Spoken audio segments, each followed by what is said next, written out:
is Michael Copeland and I'm an Ulster Unionist MLA representing the East Belfast constituency.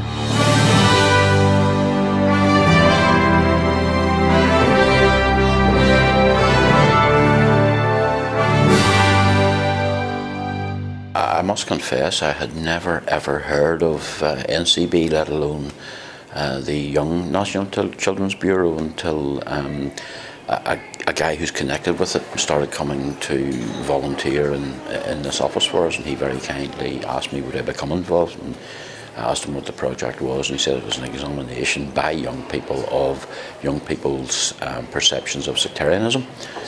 And I went down to a photo shoot and discovered a lot of very intelligent young people with their eyes totally focused on the future, surrounded by empty pizza boxes and empty Coke bottles, and I thought, yeah, I can relate to these people. So that's how it came about. Could I, on behalf of the Speaker of the Northern Ireland Assembly, William Hay, MLA, welcome you here to Parliament Buildings.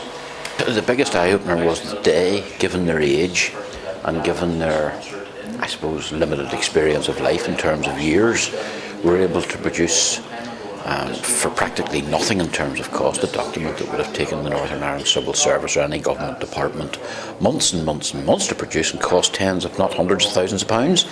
And the findings are actually not that dissimilar. I've studied the piece of work that you did. I find it valuable. I find it even more valuable that you yourselves formulated the questions. I've always taken risks with young people, because young people have more of their life to look forward to than I have, and for too long we were content to condemn a generation to be prisoners of the past as opposed to becoming the inheritors of the future. We have people working in this office who have had very difficult lives, who this society failed to educate, failed to attend to their needs, and failed to recognise the course that their life would follow if there was not some sort of gentle, compassionate intervention.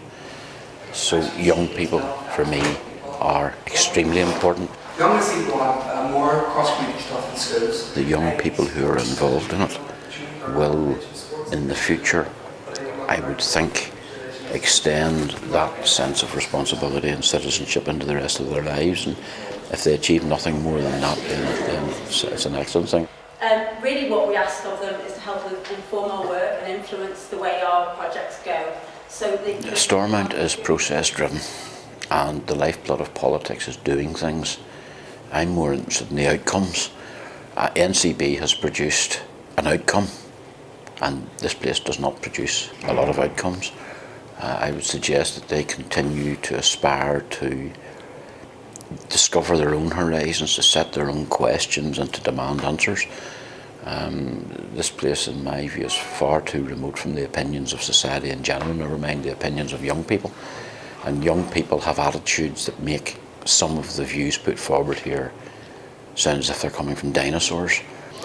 What I find interesting about their way of doing it was they actually worked out the questions themselves, because generally the government has a set of answers that it requires to be arrived at, and they couch the questions to arrive at the answers that will suit the particular project that they're on. And I'm just being straight, I'm telling you the way it is. And these young folk asked questions, and the questions they asked were relevant, they were thoughtful, and they produced results. And the results that they produced, given the baseline of the number of people involved in the study, will stand up against anything produced by any lobbying company or indeed any government department, in my view. We all come from a particular background or none, and unfortunately we apportion colours to the backgrounds here, orange and green.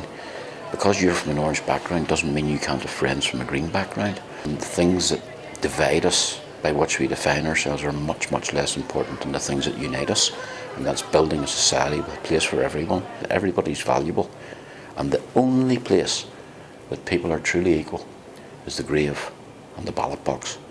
And most people have no faith in the outcomes of the ballot box, and that's the challenge for us to change. The only reason you should vote, the only reason you should do anything is to bring about change. And these young people sat down to confront a topic, sectarianism, which has plagued this place for years. and been encouraged to suit political agendas to plague this place for years. And they produced a document that is as good as anything produced by OFM or anybody else, and yet they can talk about it openly in a way in which we can't down in the chamber.